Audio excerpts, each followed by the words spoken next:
Oopsie daisy. This way? No, I have to do it this way now. It's been demanded.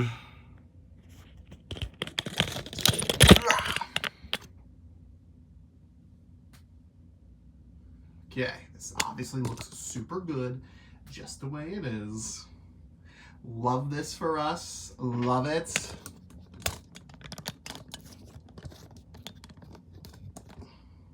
Better or worse? Better or worse? We can. I know. I'm late. It's kind of warm. I'm warm again.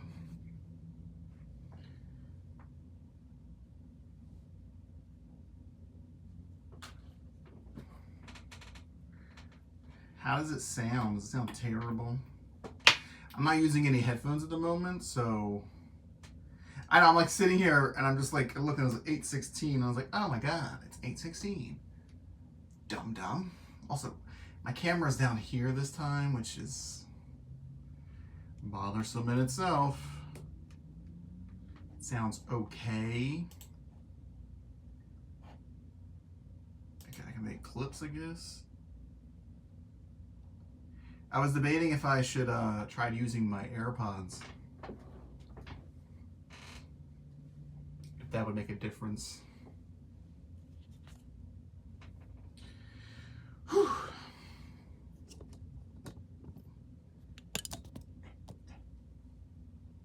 I don't know if I can use my AirPods. They're not at full battery.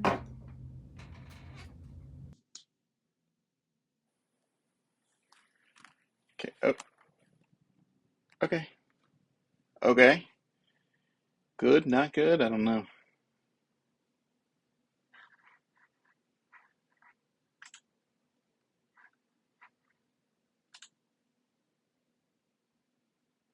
Does it sound better? Okay, my stuff like froze. I'm gonna refresh. I was just worried that you're gonna hear my hair hitting the microphones. So I have 93% power in these, so they're not gonna last the whole time probably. Unless we get to work. Alrighty. Yeah, I was like, I'm gonna have my hair down today. It's a little bit of a mess. But even though I'm warm, I'm still gonna have my hair down. I got my list of movies to talk about. So we can start talking about movies immediately. So basically what I want to do is about 10-ish to 15 minutes per movie. Give or take. Try to keep tangents to a minimum. And then maybe check out some future stuff. So. Oh, I got a like. Oh my god, thank you. So the first movie I want to talk about, I keep looking over here for the camera. It's there. Is called Saltburn. Saltburn. Saltburn. So, where is it? Oh, I have it up. I have a window up for it. They have a dashboard, a stream dashboard like Twitch does. I didn't know that till now. So, that's up there. Shows me concurrent viewers, has the chat, how many likes it has. Do you think you would like it? I mean, probably. It's not like, scary or graphic or anything like that. I mean, and there's Naked Man. I know how much you like a naked man. So, a student at Oxford University finds himself drawn into the world of a charming and aristocratic classmate who invites him to his eccentric family's sprawling estate for a summer never to be forgotten. So charming. So, obviously, the main character is Barry, what's his name? Keoghan. He plays Oliver. Jacob Elordi, he just played Elvis in that Priscilla movie. He plays Felix. Some other big names in there. I don't know why they're not in the top listed cast. weird to his mansion. How come what's her face isn't on there? What's her name? The mom, Rosamund Pike. Rosamund Pike's in it. She was really good. Her banter and her delivery of her lines, so good, so good. Carrie Mulligan's in it. Her character was really nice and funny. She was a minor character. The guy who played the dad, Richard E. Grant. He was really good too. So basically, you have like a blue collar working class boy who's in Oxford, and people make fun of him because his clothes aren't designer, and he's from the poor people.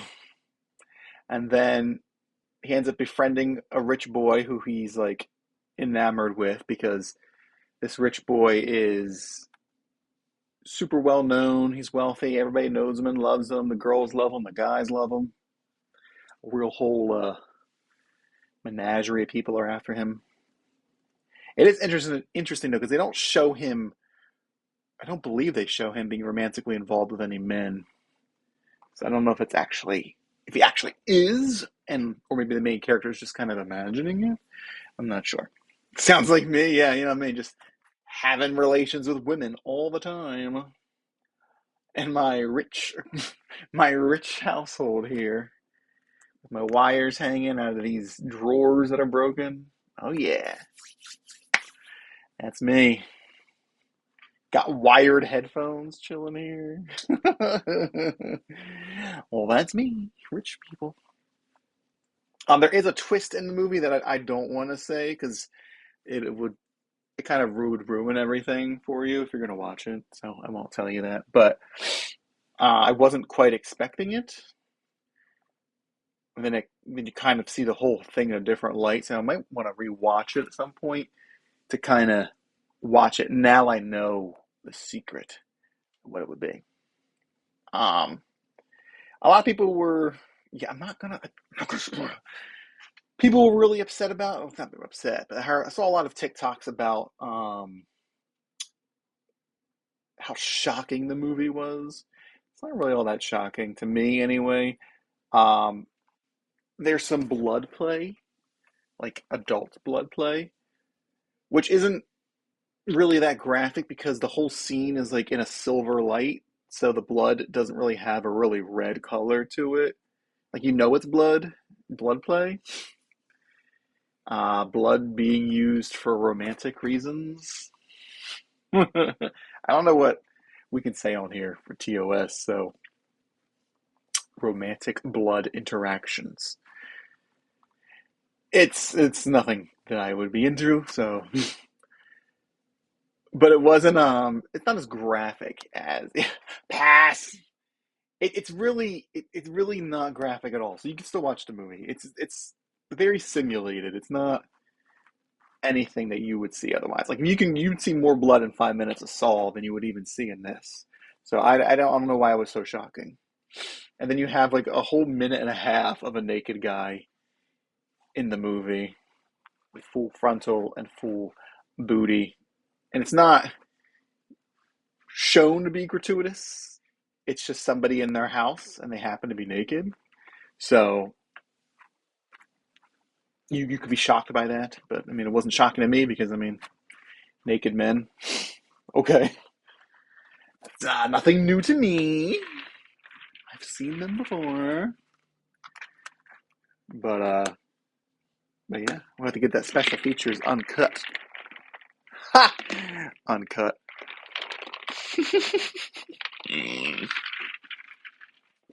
Because indeed it was.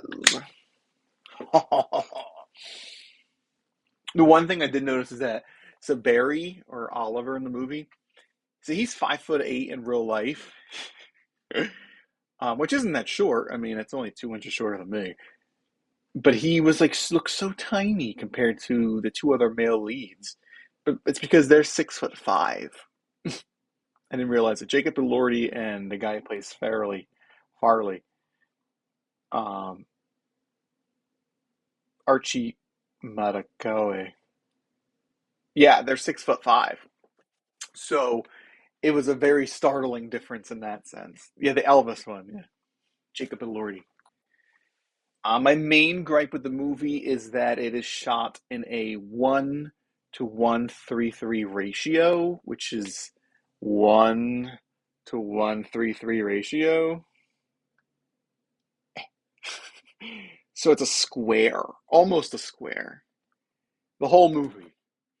And I'm just like, why? Like in the beginning, I thought that it was going to open up like we went through an archway at Oxford University. I was like, oh, okay, the camera is going to open up here and it's going to like full screen. No. And then I thought once they had the twist of the movie come out, I was like, oh, okay, now it's going to be full screen because now we were seeing the whole picture. So now they're going to show. No. I don't know. I thought it was super weird because it's like you have this sprawling mansion with beautiful grounds and a hedge maze, and there's like there's parties with a bunch of people and stuff, but the camera's just like just focused. I mean, no, they show the whole mansion and everything, but it's just a square of the mansion. It was so odd. I don't know why they did it, and that's I really wish they didn't, or at least did the two things. One of the two things I said by opening it up. Yeah, I had to double check it because I was like, maybe the movie, like maybe my projector's broken or something. Like, what's going on? And I looked it up, and it is a 1:133 ratio. So it was very odd. How is there a running time? 11 minutes. Okay, let's wrap this up for this movie. There is a quote. That's the first quote on IMDb. It says, "I was a lesbian for a while, but it was all a bit too wet for me in the end. Men are so lovely and dry." The mom character says that. I was cracking up in the theater when she said it. I I was the only person in there, so I was dying. I was like, good Lord. She had so many good lines and good banter. They had this thing where they would ignore real life issues. So, like, somebody was caught stealing and was kicked out of the house, and they wouldn't talk about it. They just talked about, oh, what lovely weather we're having today. Oh, it really is lovely weather. It's kind of warm. It is warm. I feel like it hasn't been this warm since 1997. Oh, yes, it was a warm summer, wasn't it? And it's just like back and forth, back and forth, back and forth. Like by completely ignoring what is going on in real life. I rated Saltburn an 8 out of 10. 8 out of 10. The camera's down there. Um, I really did like it. It's bizarre. It's weird. It's a bit raunchier. I do love the theater to myself. Yeah, 8 little gremlins sitting in a tree. I do wish it was wider. Maybe the DVD will have a widescreen edition. Because I'm like, who do they film this for? Like tube TVs? Like the old TVs that are just squares? Is it good for a movie date? You planning on having a movie date? I mean, yeah, I would say you could, if you watch it with somebody, then you can talk about it in the moment. Those two shocking scenes. You can be like, oh my God, together, as opposed to me in the theater going, some good dancing. This is hurting my ear. Why is it hurting my ear? But yes, Saltburn. I don't know if it's going to get any awards or anything. There is a song in it, "Murder on the Dance Floor," that I have been singing. Um, it's by Sophie Ellis Bextor. It's been stuck in my head. All right, the next movie we're going to talk about. I'll talk about. It is my bop. I looked at the album, and I started listening to the album, and I liked some of the album. I didn't. I downloaded the whole thing, but I haven't listened to the whole thing yet. So, let's see. We're gonna go to this next movie.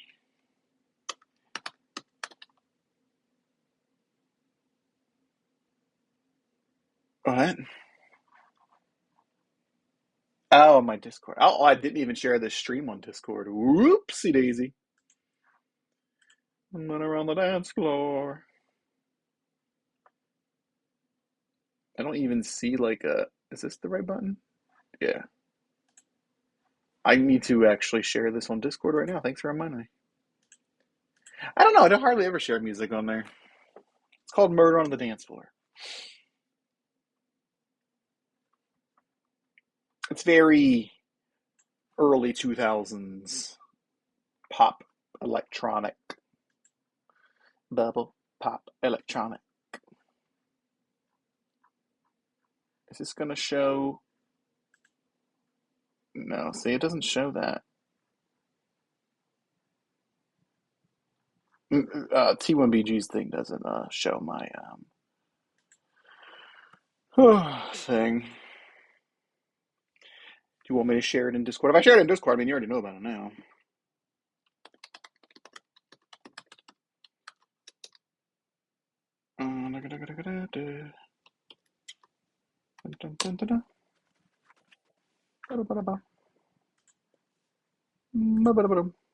Sorry, this is what I didn't want to do in my live stream. Anyway, so the next movie I'm going to talk about is called American Fiction. It was the Regal Mystery Movie Monday or Monday Mystery Movie. Um, that I really liked. It's very funny and thought provoking. Was it packed? It was fairly packed. Well, I wouldn't even say it was packed. It was probably less people than normal than the last one. Um, I was like, it's a Monday. They're always Mondays. I just think it wasn't as popular. Um, there's a lot of people in it that I really like. I mean, Tracy Ellis Ross is in it. Adam Brody has a small part. Issa Rae has a part. Keith David, Sterling K. Brown. Let's talk. Let's read the description. A novelist who's fed up with the establishment's profiting from black entertainment uses a pen name to write a book that propels him into the heart of hypocrisy and the madness he claims to disdain. Basically, he's an author, and he's upset because his written works, which are fiction, end up in the black literature section. And he doesn't think it should be in the black literature section. It should be just in literature because his novels aren't necessarily black centric.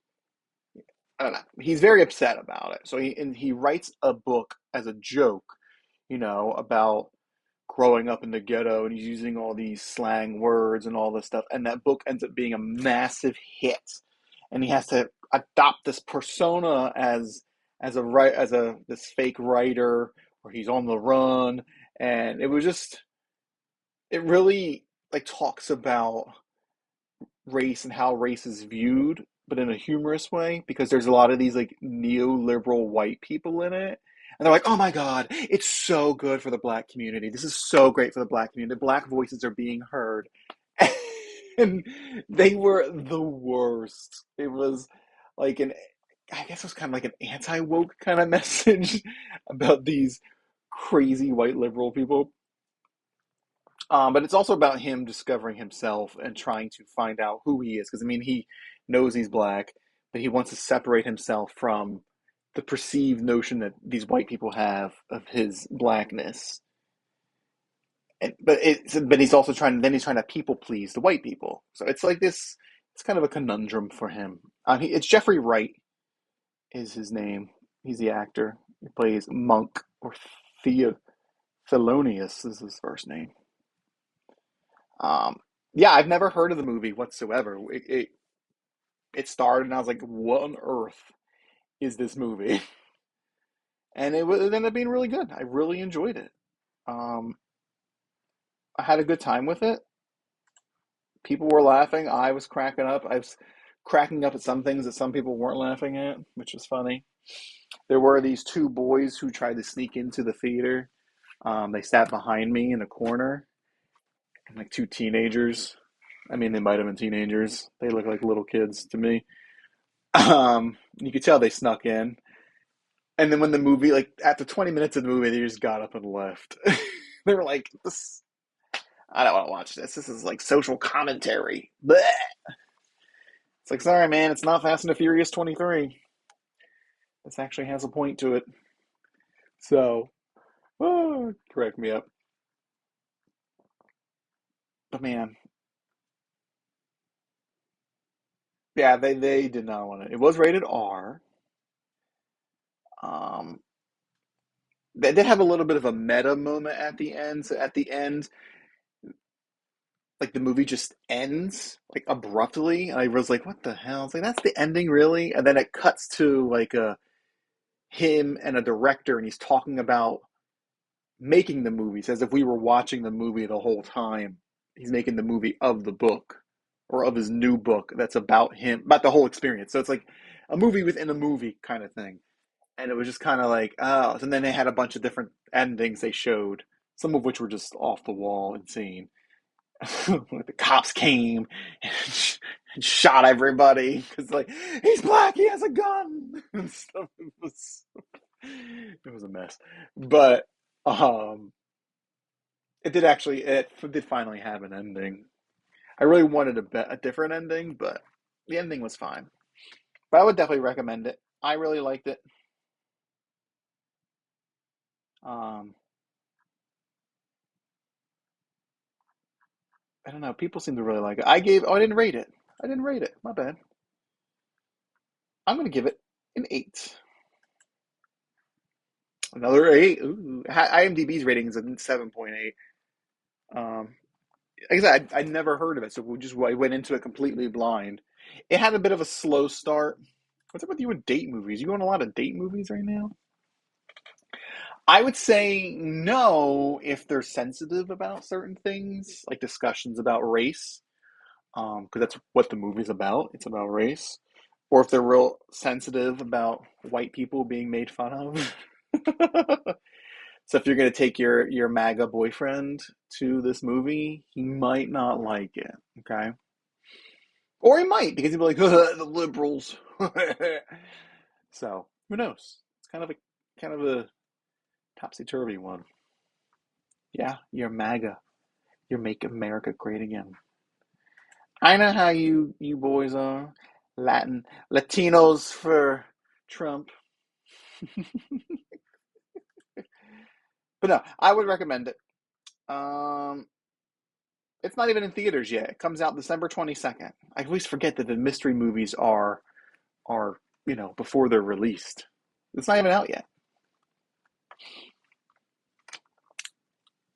I missed this past mystery movie, so the next mystery movie is in January, and it's $1. So I think it's going to be real packed. I don't know what it's going to be, but I know it's going to be real packed. All right. Next movie is going to be. Oh, there it is. Thanksgiving. Thanksgiving. What an interesting movie. It was kind of a mishmash of things that could. That's a good thing. I mean, it is. As long as your date can likes, blood and horror movies, you'll be good to go.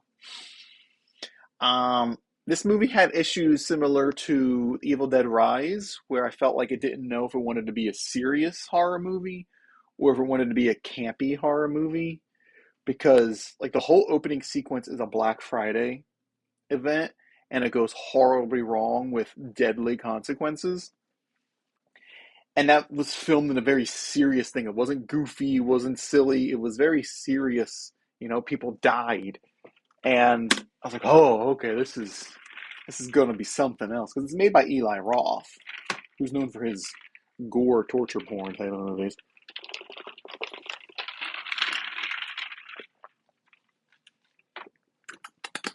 God, so much talking.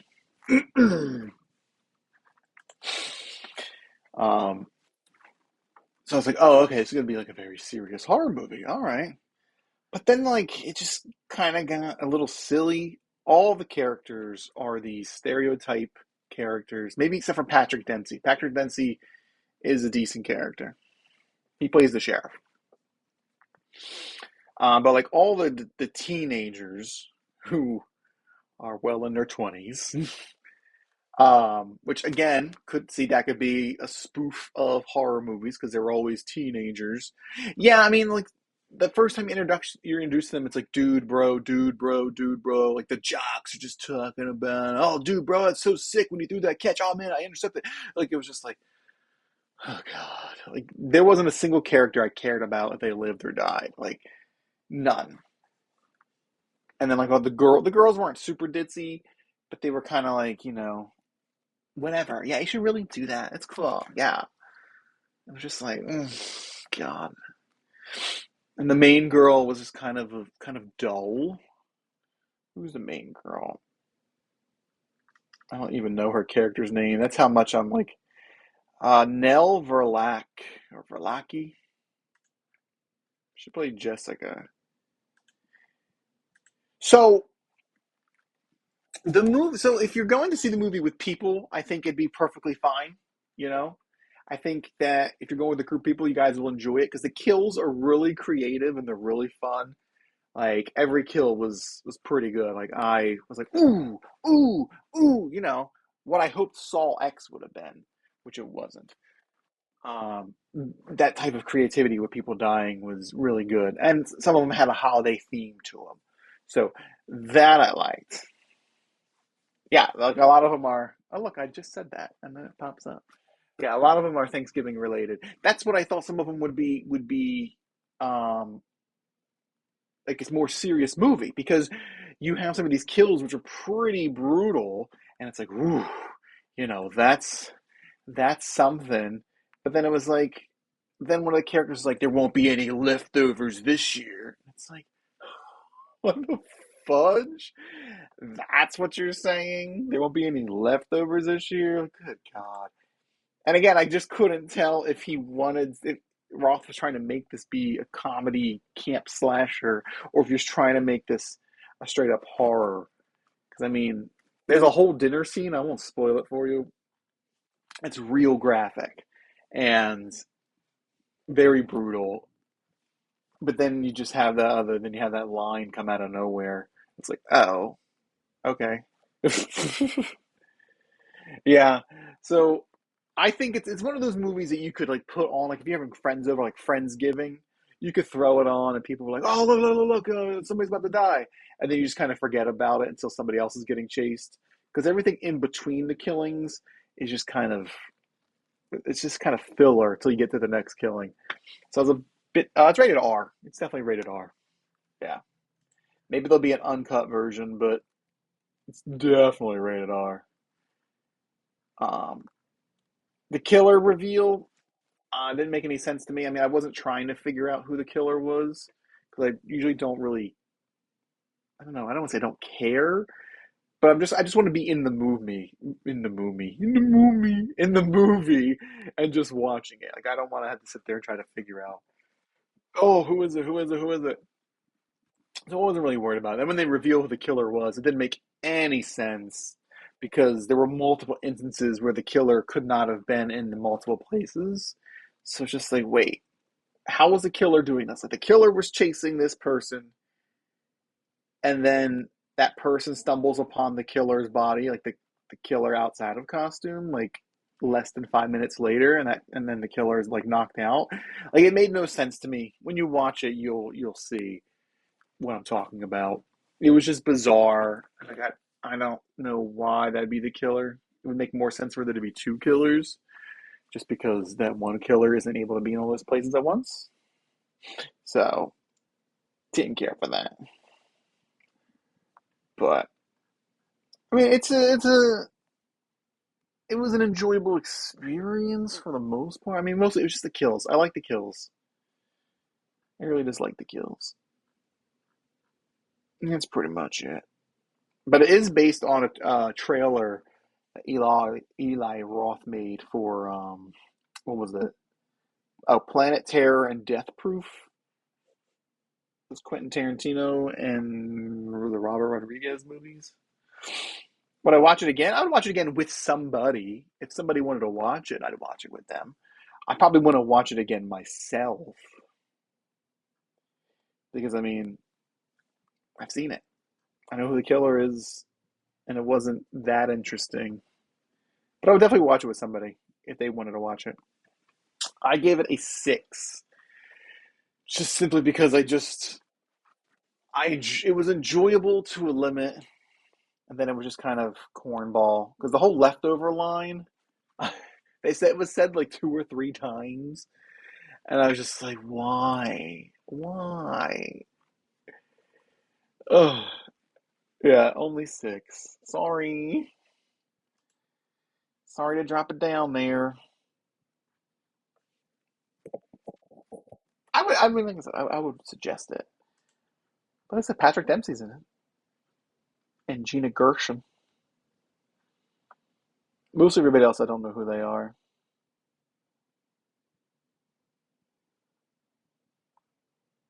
Patrick Dempsey. Can't have them. That's McDreamy, right? Or McSteamy? One of those. All right, so that is Thanksgiving. The next one's a bit controversial. So if you're a dude, bro, you might want to check out now because you might get upset. McDreamy. Oh, okay. How come this is all red?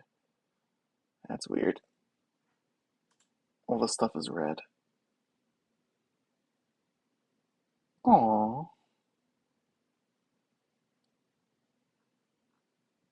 Oh, she won a best original score and best original score.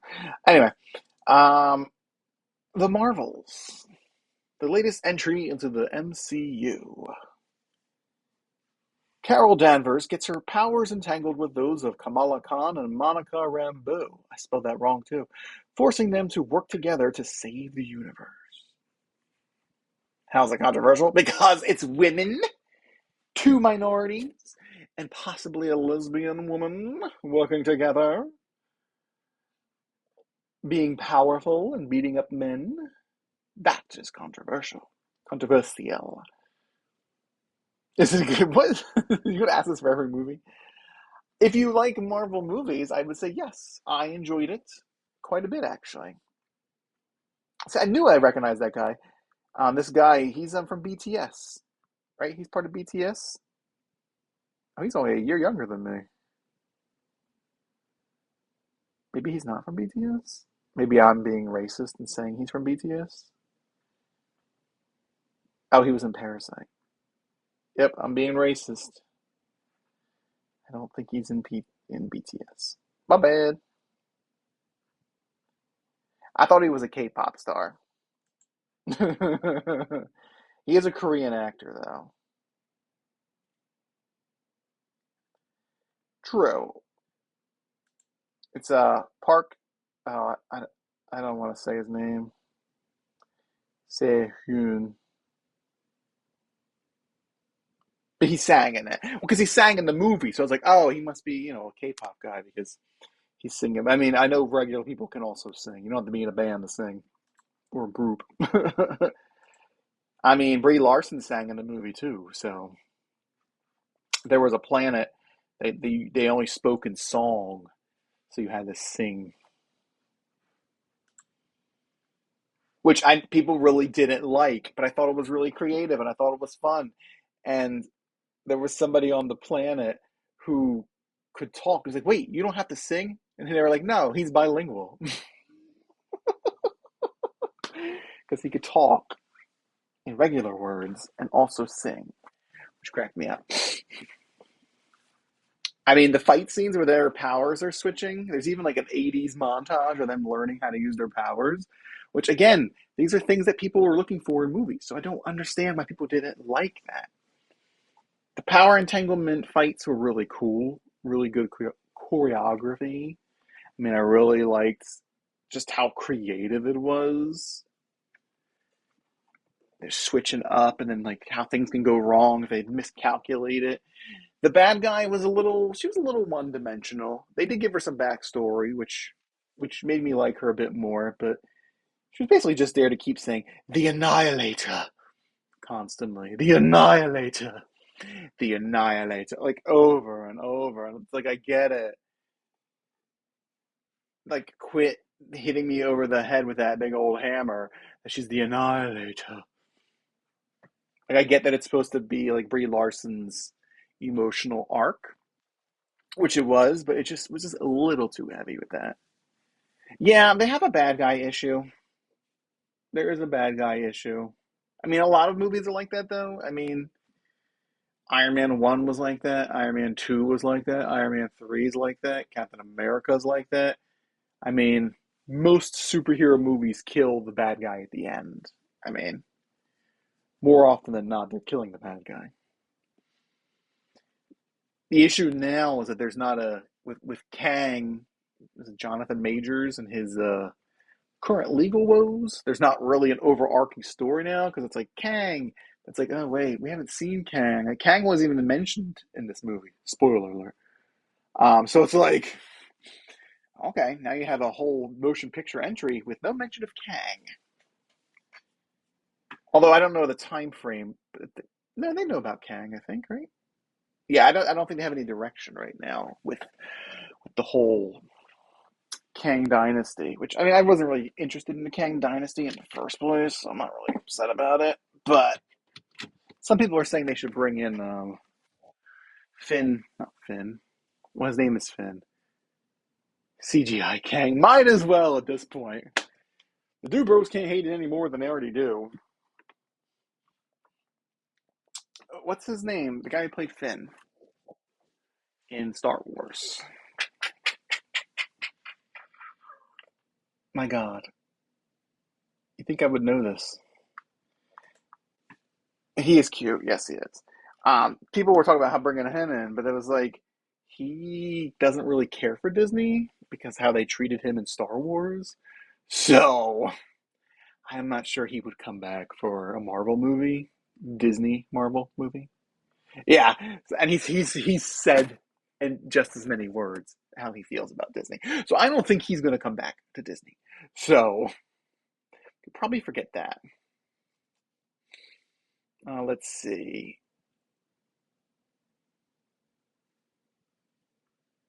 CGI Kang it is. True, but Kang isn't an alien. Kang is, well, I mean, Kang's an alien, but Kang visually is humanoid, whereas Thanos is a big purple guy. I mean, you did see Thanos, he did change for when he was first introduced, he was very CGI. And then they went hyper realistic CGI or facial mapping. Yeah, he had like a blue face. Oh, you mean Kang's blue face? Oh, yeah. But Thanos changed a bunch over the years before they finally showed him. I thought the movie had a lot of great emotion in it. I mean, you have Ms. Marvel. She meets her hero, and then she learns that you can't save everybody, and she has to deal with death head on. And you just see it in her eyes that she's just kind of broken about it, about how her hero said, "No, we're leaving those people behind. Like that's what we're doing," and she didn't want to do that. And I did. And so I just no one's prepared for war. Jesus. Yes. So sounds so dramatic. So it was just like a big growing moment for her because she saved the day in Jersey City, but then here she's kind of like, crap, I can't save everybody. And it's like we're not going to save everybody. We're leaving. I was a little disappointed with the reunion because apparently this is the first time that Monica and Carol have seen each other since Carol left Earth back in the 90s. So, oh, that's because Monica was blipped. So Monica didn't come back till after Endgame and all that when they reanimated everybody. So that makes sense. But this is their first meeting, and it had some awkwardness. But I just kind of wished that we got a more emotional moment in it because they were kind of focused on the task at hand, and I just kind of wanted more. Yeah, she said a witch's hex. And when I won't throw a witch's hex. Because I mean, Carol Danvers knows who Wanda is. Like they fought side by side. Remember the girl power stance in Endgame that the Dude Bros hated? Like they were there. They all fought together. So she would know who she is.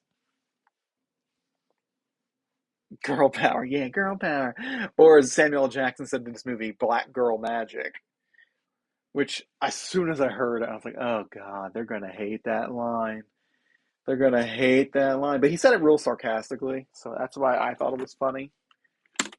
Because people are probably gonna take that and run with it, and it's like, no, he said it literally as a joke.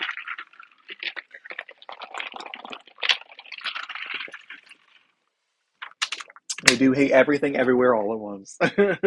Can't have fun. Well, apparently now saying a movie is fun is actually bad.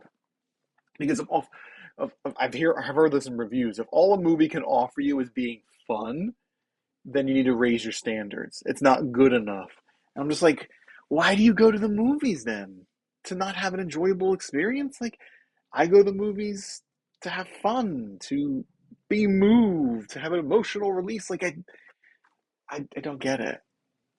That movie was too much fun. Yeah, but that movie was so fun. Ugh, garbage. Like that makes no sense. But whatever. I wasn't a big fan of the Flurgins. I mean, the cats are real cute and all, but the whole transporting people with the Flurgin things, yeah, something that numbs my brain. I like all kinds of stuff, man. That's why I like just going into things sight unseen. I watch one trailer if I need to, and then just go check it out. I don't need to see anything. Like I'm already annoyed at how many times I've seen that darn Aquaman trailer. Good God. Love a year ago, I was unemployed and aimless, and now I got a job. I'm the king of Atlantis. And it's like, oh my God.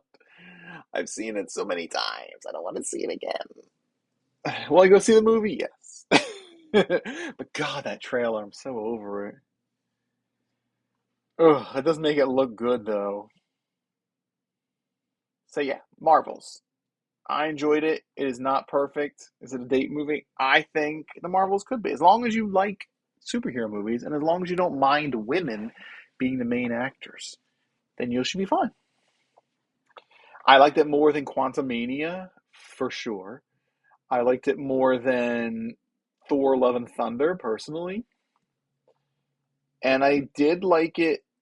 I won't say I liked it more than Guardians of the Galaxy 3, but I liked it more than parts of Guardians of the Galaxy 3.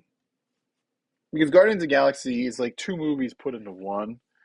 It's like here's Peter Quill being crying and whining and trying to force himself on Gamora, and then here's Rocket's background story and his sad tale. And they're just kind of like mushed together. So you like Love and Thunder more? I didn't. There's parts about Love and Thunder I liked, but not as much. I liked less in that movie. I did like Jane coming back and all that. I did like that, but I wasn't a big fan of a lot of it. So, plus the whole kid Thor thing at the end. Oh, that's true. So for Marvels, I gave it an 8. I know, another 8. Can you believe it? I came out of the movie feeling good. Like I liked it.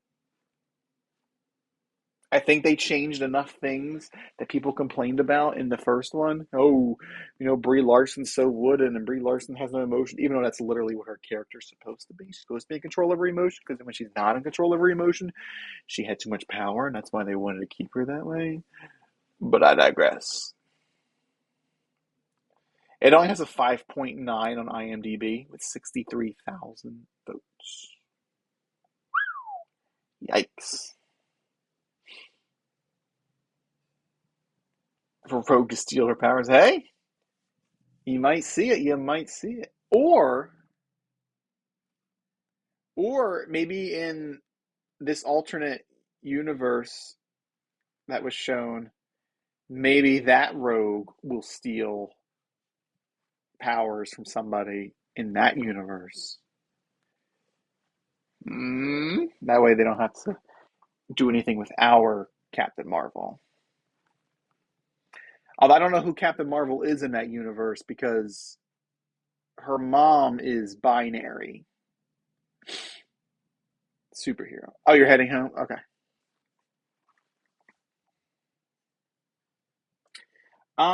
I might be. It's already. I only got two more movies to talk about. Then I'm gonna look at some future movies. So I mean, I might still be on, but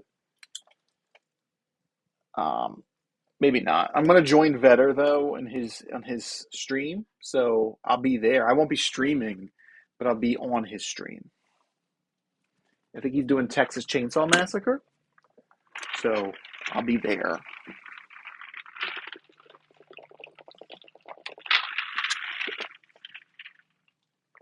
You're gonna message me, okay? Are they date movies? Are they date movies? Are they date movies?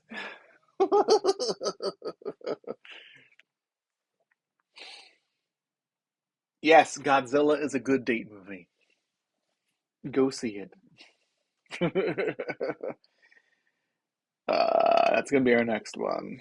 Gojira.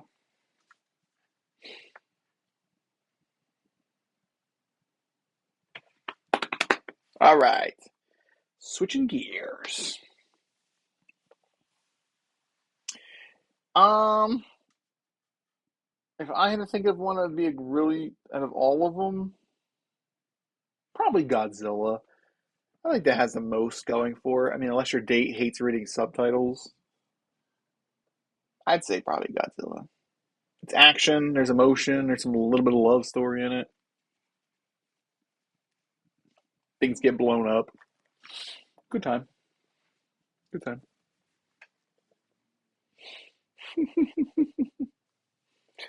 All right, so we're talking about Godzilla Minus One. Yes, enjoy yourself. Post war Japan is at its lowest point when a new crisis emerges in the form of a giant monster, baptized in the horrific power of the atomic bomb. Whew, it's heavy stuff. So, Godzilla Minus One, the name is minus one because Japan's already at their lowest, which would be zero. How do you go lower than zero? Minus one. Schmart, I know. It is in Japanese, so if you're going to watch it, it is all in subtitles. So be forewarned if that turns you off.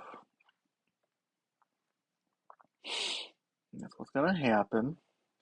This is the first Godzilla movie I have seen in theaters since Godzilla 1998 with Matthew Broderick.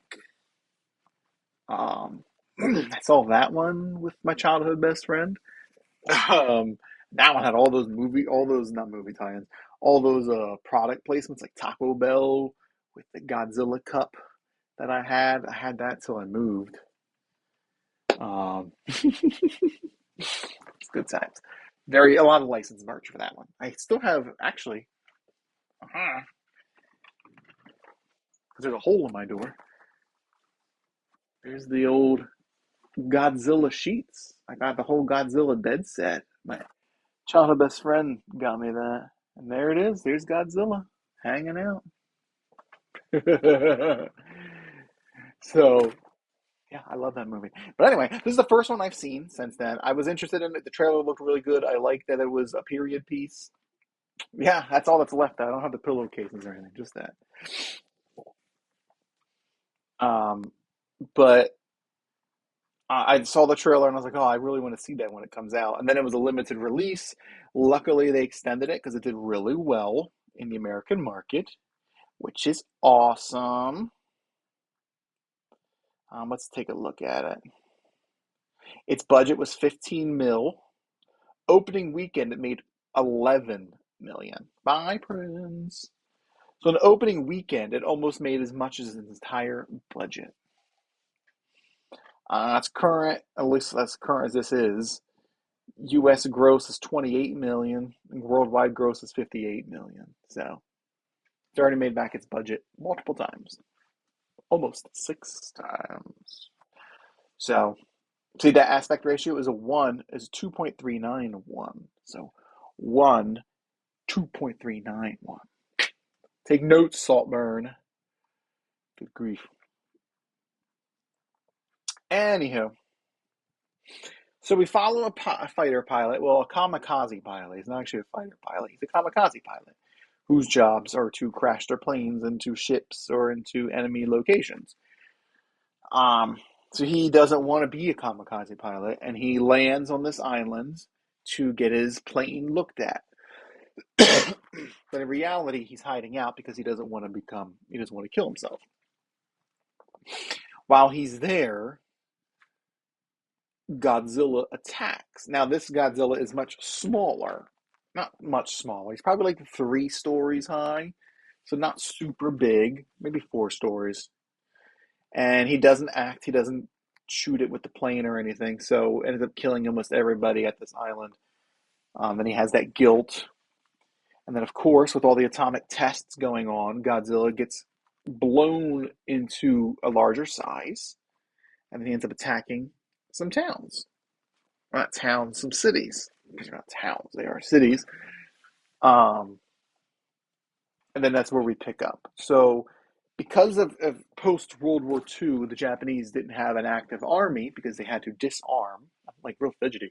They had to disarm after the war. The only people that could fight were veterans and some like fishermen, just people as volunteers to try to handle the ships and try to fight back against this megaton monster. Um, the special effects are fantastic. I think that the writer and director are the same person, Takashi Yamazaki. Sorry if I'm butchering that name, but I think he actually did a lot of the visual effects as well.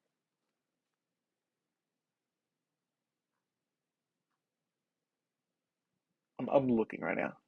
Oh no, that's Tatsuya Hayaya. Oof, that's Takahashi. Takashi Yamazaki. Visual effects supervisor. He was the visual effects supervisor. Anyhow, Godzilla looked really good.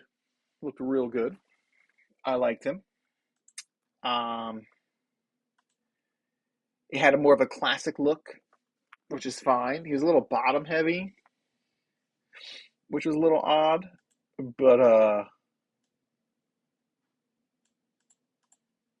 he's cool. The way his spine's lit up before he uses atomic blast. I'm not quite sure if that was 100% necessary, but it was a good visual for us to see. So I did enjoy that. And just it was just a really good human story, just a human aspect of it. So yes, Godzilla is one of the main, creatures in the movie. He's the only creature in the movie, but the real focus is on this kamikaze pilot and what it means to be alive.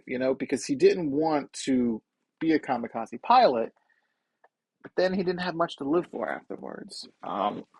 He helps a woman and becomes really close with her and a child. And then he I don't know. I mean, he has this whole character growth, and there's other characters who also grow with him. It was a very good and heartfelt story inside of this monster movie. And I don't think people were expecting that because there have been other Godzilla movies that have come out recently. There's been a Godzilla movie in 2014. There was like Shin Godzilla. There's another Godzilla. There's Godzilla King of Monsters, Godzilla and Kong, and there's a whole other one coming out in 2024. And I think they're more Americanized. Maybe not Shin Godzilla, but the other ones are more American kind of Godzilla. I'm assuming. I haven't seen any of them because I wasn't moved to see any of them. I watched the trailers and it just looks like, monster on monster CGI fight, which is fine, and I'm sure I'd probably enjoy it if I watched it. But to me, this movie, watching the trailer, I was very moved. I was like, that's a movie I want to watch. I want to see that movie. And luckily they did extend it. It's still in theaters now, at least in my theater, so still go check it out if you want to go check it out. I gave that movie, I believe, a 9 out of 10. My top rated movie so far tonight is Godzilla Minus One. It just really was really good. It really was. We had a couple chuckles in there because some of the jokes were fine, but it was just really the score. Oh, the score for the movie was really good. Really get you pumping and had a really lot of tense moments in it. Godzilla's roar was, I guess, they said it was like a classic roar, but they played it over a loudspeaker.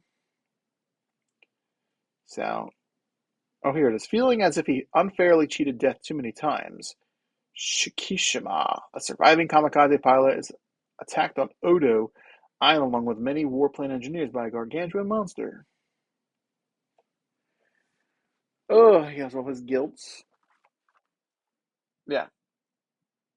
So I would say check it out. It's rated PG-13 for creature violence and action.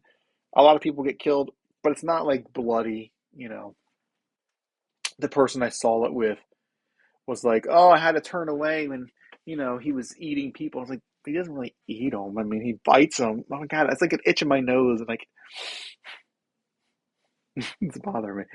But it wasn't gory. It wasn't like bloody. So think like Jurassic Park, but probably with even less blood than Jurassic Park. So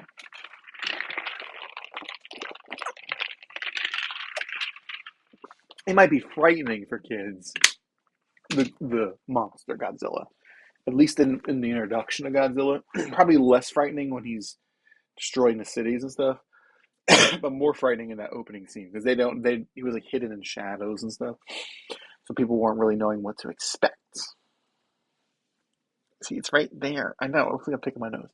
It's like an itch right in my nose.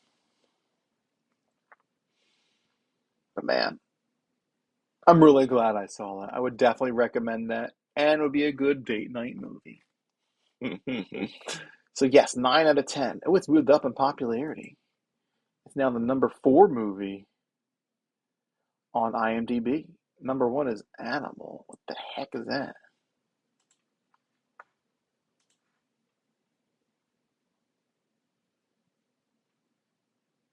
Oh, it's an Indian movie. We'll go through those next because that could be future movies. Okay. Okay. The final movie I'm going to talk about today, as soon as it loads, not The Color of Money. I don't want to talk.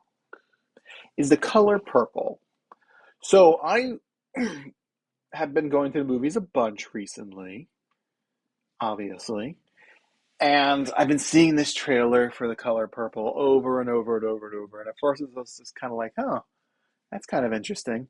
But the more I see it, the more I kind of feel like I want to watch it, even though I know it's a musical, which I'm not big into musicals, like at all. I was like, you know what? I kind of, I kind of want to see it. It sound like the trailer sounds good. But I was like, I need to see the original first. So that's what I did. So I rented the original, The Color Purple, with Whoopi Goldberg and Oprah Winfrey and Danny Glover from 1985, directed by Steven Spielberg. And I watched. I didn't rate it. Ooh, my bad. And I've really enjoyed it. I mean, this movie is on a whole bunch of those movies you need to see before you die lists, or the top 100 movies ever made, top 1,000 movies ever made. This movie is almost always on there. So if you haven't seen it yet, you should probably see it. It's one of my goals to see more of these movies that um, critics always praise and stuff like that. Because I need to see more of these American classics, or not necessarily American, but classics in general, like Godfather. I haven't seen The Godfather. I just saw Scarface like 2 years ago. I haven't seen Parasite yet. I haven't seen Dune, either the new one or the original one. So there's a bunch of movies I have to see. I own Dune. I'm looking at it right there. I just got it back. My grandma had it for like 6 months. Anywho, Color Purple. A black Southern woman struggles to find her identity after suffering abuse from her father and others over 4 decades. So the movie takes place over 4 decades, obviously. And oh, that's who it is, Dana Ivy. She's still alive.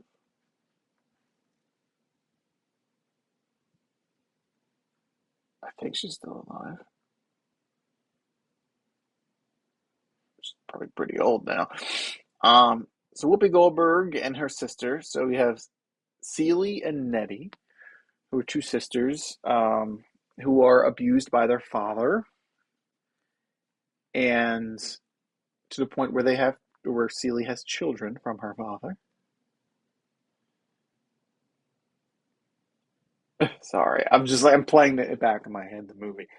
Um, I was trying to get away from him, and then the dad basically gives Celie to Danny Glover, who's obviously much older than she is, because he's looking for himself a wife, a woman who could take care of the house, take care of his chillins and such.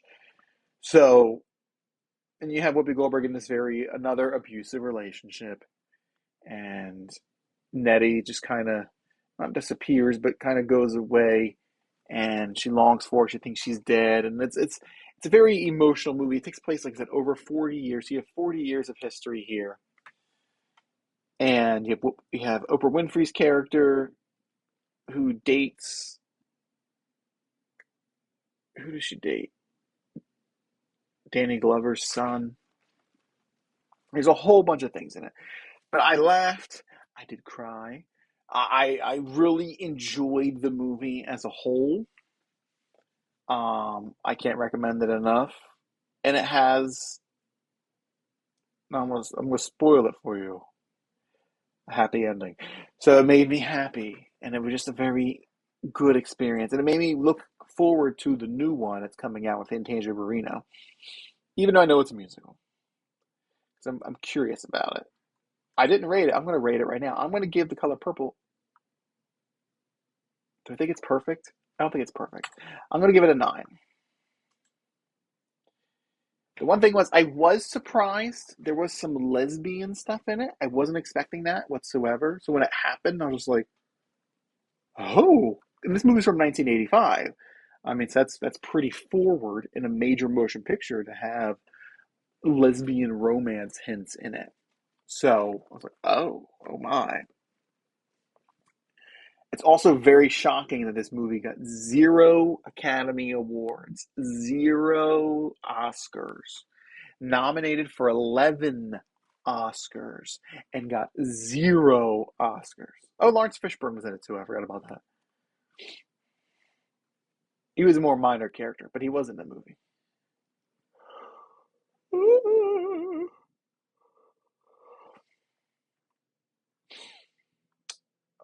Let's see. There's some backlash for against Steven Spielberg. Who were like, "How does he know the black experience?" But Quincy Jones basically demanded that Steven Spielberg direct it. So I mean, he wanted it, so he got it. But it was really good. Its budget was $15 million, just like Godzilla. Opening weekend made 1.7. Its worldwide gross is 98 million. So, I mean, generally speaking, that's a pretty good ratio. You know, I think it's pretty decent. But I mean, in today's stuff, it's not decent at all. Why is there not commas in there? That's really dumb.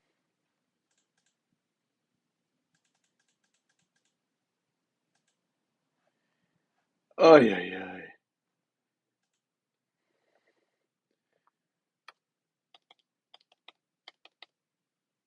Sorry, I'm doing a little math here. Well, I would be doing some math if the math would actually work.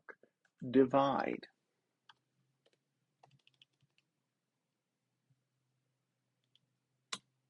Yeah, it's 6 times, over 6 times. Almost 6 times its budget was made back. So I mean, I would consider a movie a success. You make back 6 times your budget. But today's world, movies need to make half a million, half a billion, in order to break even nowadays. It is a long movie. It's 2 hours and 34 minutes. What is it rated? Is it rated R? It's rated PG-13. Holy crap! That's crazy. I mean, you have implied father-daughter relations. You have incestual babies being born. You have emotional abuse, physical abuse, racial disparities. PG-13? That is insane. Whew. I think there's more blood in that than there is in Godzilla. So if you haven't seen The Color Purple, I suggest you see it. If you're not going to see the musical, that's fine. I mean, but this one, you should probably see it. It's definitely in this list of the movies you need to see before you die type of thing. Would 100% recommend. Do it. Do it. So that's all the movies that I have seen very recently. I saw 3 movies last week. I saw Godzilla and then watched Color Purple at home. So, what do you think? What do you think about those movies, eh? So we're just going to talk about right now some popular upcoming movies or movies that are out now. The number one movie on IMDb is Animal, that I already talked about. It's 3.5 hours long. Holy moly. A father is often away due to work, is unable to comprehend the intensity of his son's love. It's an Indian movie. I don't believe it's showing anywhere near me. May December. Never heard of that. Is it playing? 20 years after the notorious tabloid romance gripped the nation, a married couple buckles under pressure when an actress arrives to do research for a film about their past. Natalie Portman, Charles Melton, Julianne Moore. Very nice.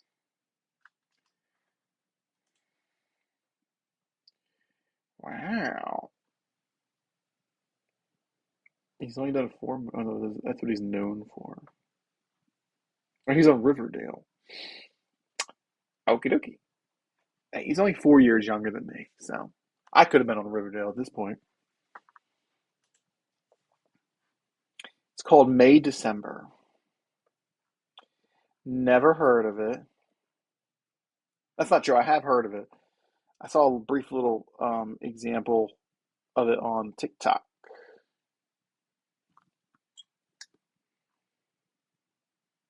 Oh, apparently it's already out.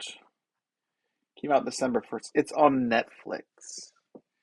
Julianne Moore looks so young right there. I don't have Netflix, so I can't watch it. Oh no.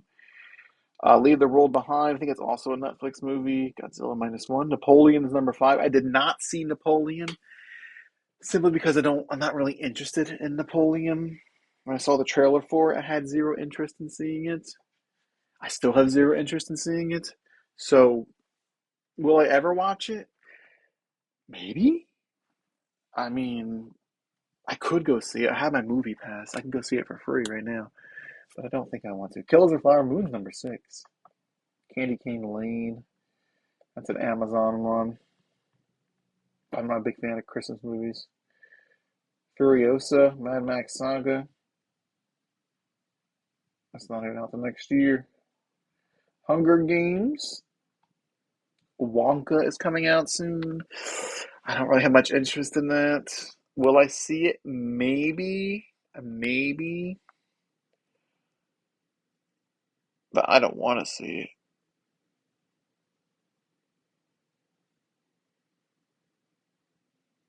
Oh,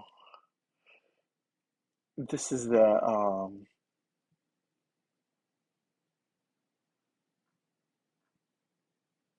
yeah, this is that movie. The Daily Wire movie.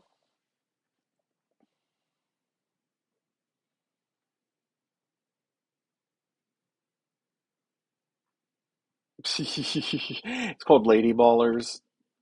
It's an anti-trans movie. Like, oh, these dudes are just gonna join the girls' basketball team by putting wigs on. They're gonna dominate. Ay, ay, ay. Some men will do anything to try to make themselves feel better. Poor Things. I do want to see Poor Things. When does that come out? That's with Emma Stone. She's like a She's a maid woman. January 12th. We got some time. We got some time for that. So that's definitely rated R. Mark Ruffalo, William Dafoe. Oh, you're back already? That was quick. Yeah, I think it looks good. When I first saw the teaser trailer for it, I was like, what the heck was that? And now it looks good. It looks good. I'm very excited about it. Oh, you're still at work. Oh, ay, ay, ay. Family Switch. Oh, that's basically a body switching thing with Jennifer Garner. That's a Netflix movie. Won't be seeing that. There's Saltburn's a number 14 movie right now. Godzilla X Kong: The New Empire. That's the new one. What's the new movie that is coming out that I want to see? Not Silent Night. I did see signs for the movie called The Shift, but Silent Night. It doesn't look very good. I kind of want to see it because it's John Woo, and I've never seen a John Woo movie, and I'm very curious about John. Oh, the Godzilla one. Yeah. Again, I've never seen. I talked about this already. I've never seen any of those Godzilla movies. I've only seen in theaters Godzilla Minus One, and then the 1998 one. So, um, the shift. I looked at that one, and the trailer looked kind of terrible. And then I looked at it again. I was like, oh, it's made by Angel Studios, the people who did The Sound of Freedom. The anti-pedophile pedophiles. And I was just like, oh, that explains it. Because it didn't look very good, but I was like, oh, it's an indie movie. Maybe I'll go check it out. Like Saltburn or Aristotle and Dante. I'll go check out these smaller movies. No, thank you. It does have Sean Astin in it, but it's literally like a biblical allegory. It's the best sci-fi movie ever. It's a better multiverse movie than Doctor Strange Multiverse. I don't know if he'd watch that because it is a religious thing. But it's about a multiverse and the devil's leading you to make poor decisions. Whatever. The Boy and the Heron. That's what I want to see. I was gonna watch the Japanese one today and then the English one tomorrow, but I didn't go, obviously. So I might go see the Japanese one tomorrow. I'm not sure because I got to do the dogs tomorrow. I'm already making poor decisions. And then I gotta go to the basketball game as well. So I might go see it tomorrow. I'm not sure.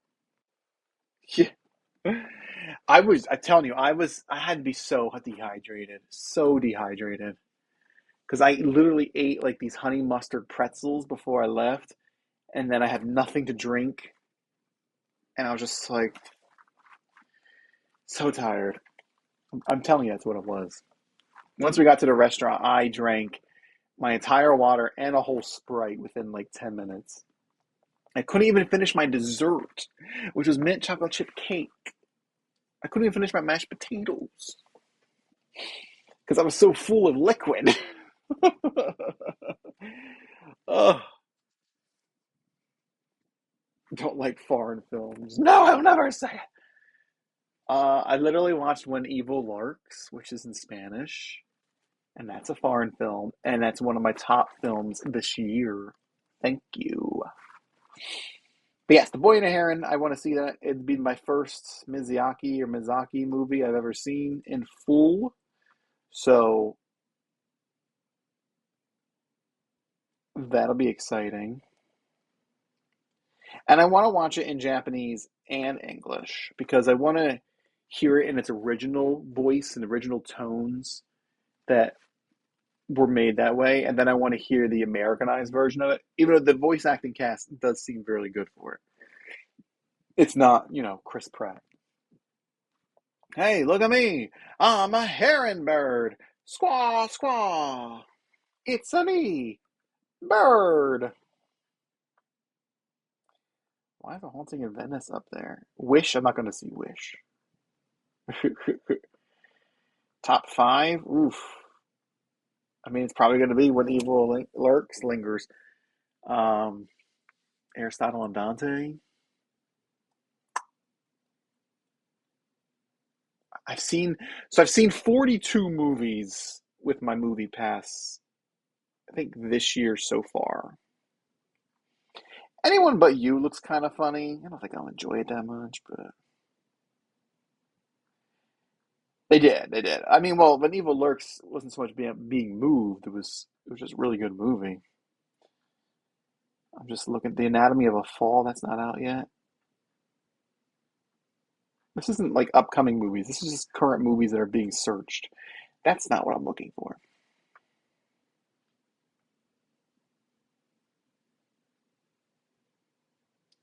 Barbie. See, look, I've already forgotten. Barbie's definitely up there. I watched it what, three times, four times in theaters. Midsummer. I still gotta watch Midsummer. I own it. I own it, physical and digital,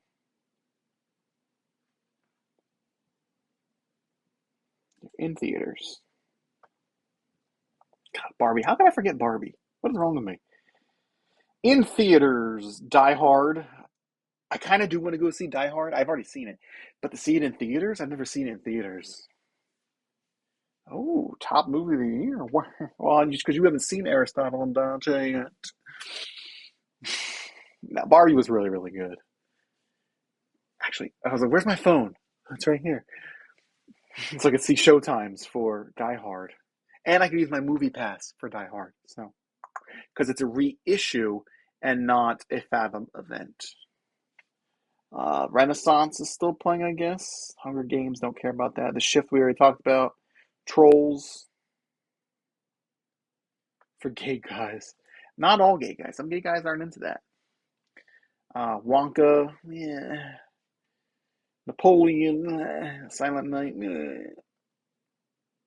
Wish, no thank you.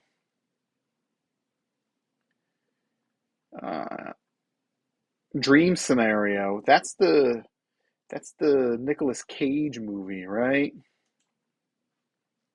Wonka does not look good, and I really wish it did look good. I just Timothy Chalamet, he just sounds like he has no energy in that movie whatsoever. And then I heard his version of like singing Pure Imagination, and it just sounds so empty as well. I'm just like, God, will I see it? I don't know if I'll see it. If my friend wants to go see it, I'll go see it with her.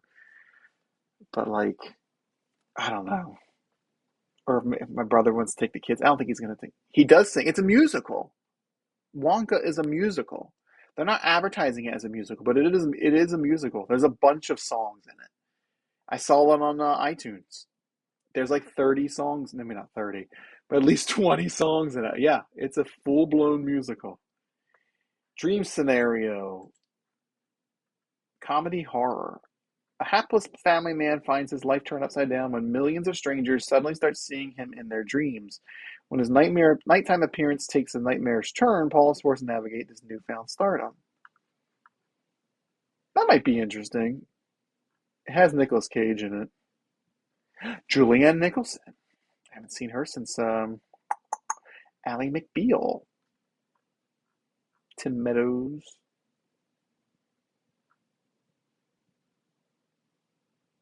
Oh yeah, it's full blown musical. I'm trying to see like reviews for it. Where are the reviews? How long is it? Very sweet and very sad. And that's okay. Not every movie is a happy movie. Maybe I'll go see that. I don't know if it's still playing in my theater, but yeah, it's like that Mean Girls movie. That's a complete and utter musical. It's Mean Girls the musical.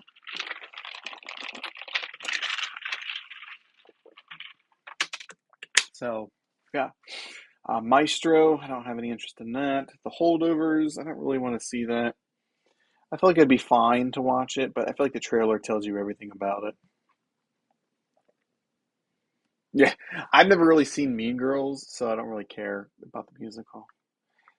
This one's the Prince Theater, The Last Seduction. A devious sexpot steals her husband's drug money and hides out in a small town where she meets the perfect dupe for her next scheme. It's from 1994.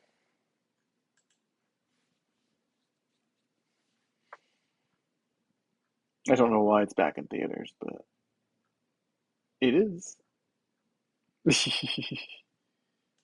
You would like it? I don't know about that. Let's see. Christmas with the Chosen Holy Night.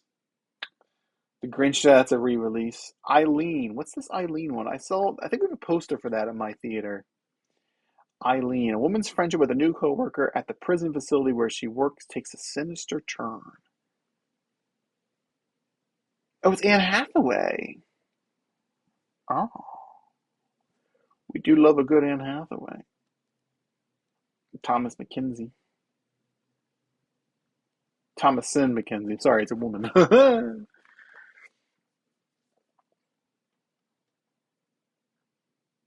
Interesting, interesting.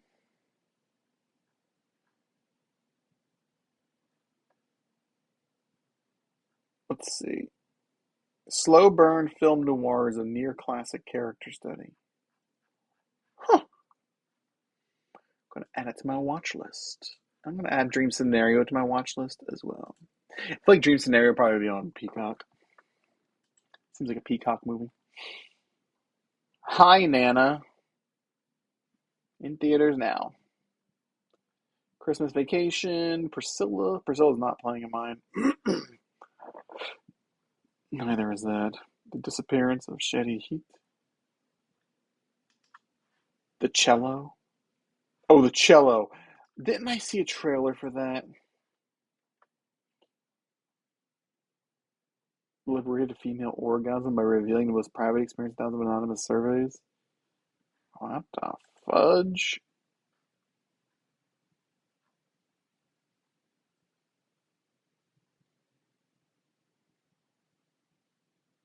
Oh, it's like a documentary movie or dramatization movie. Okay. The Cello. Yeah, we saw a trailer for The Cello when I saw Godzilla, and I was just like, what is this? All right, well, you have good. I'm going to be done probably in like 5, 10 minutes. So if you come to Vedder's stream, I'll see you there. I think he's eating dinner right now. Jeremy Irons is in it though. So is Tobin Bell. Jigsaw himself. An aspiring cellist learns that the cost of his cello is a lot more insidious than he thought. And I was just like, this is a movie. I mean, it might be good. Who knows?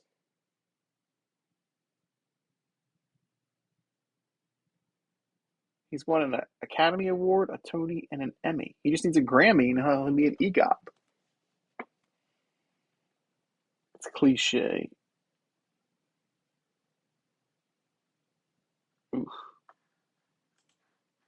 I don't know if I want to see it. The Oath.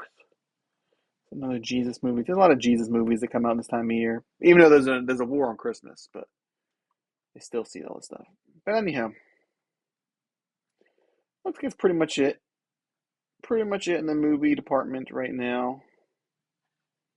It's a 1939 movie. Remember the Night. Love blooms to a sympathetic attorney and the comely shoplifter he has taken home for the holidays. Okay.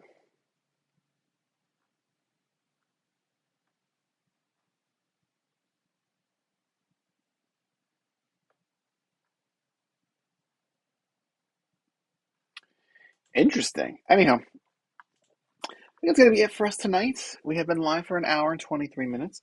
I was trying to get this stream to be a little bit shorter than the previous ones because 2 hours is kind of long. Plus, these have earbuds don't last forever. So thank you for Prince for hanging out here and talking to us about movies. Um, I really did enjoy these movies, or talking about these movies that I watched. I love my Regal Movie Pass, so apparently it cuts off my head on my phone, but not here for you guys. So that's interesting. I really do love my Regal Movie Pass. It's if you go to movies more than twice a month, it is worth it. Or maybe if you just get it for like November, December, January to watch holiday movies, it is, or the busy holiday season, it is worth it. Literally 2 movies pays for it. And I know I'm not sponsored by them. I wish I was sponsored by Regal. Regal Cinema, sponsor me, please. Because I love it. I do wish I got a discount for Fathom events, but other than that, I love it. Mystery Movie Mondays. Um, I really need to get another video up here, guys. I don't know what's gonna be, but yeah. So if there's any movies you want to check out, you want me to watch, just let me know, and we can check it out, assuming I have access to it. How would I rate the cello? I haven't watched the cello, so no. Anyhow, thanks for watching, guys. You have a good night, and we will see you again in the future. What is going on? I'm like watching my thing. There it goes. It's super delayed. Anyway, bye, ladies and germs. Let me figure out how to end my stream. I know. Sorry, my finger is all up in there. Are you sure you want to end streaming? Yes. Goodbye.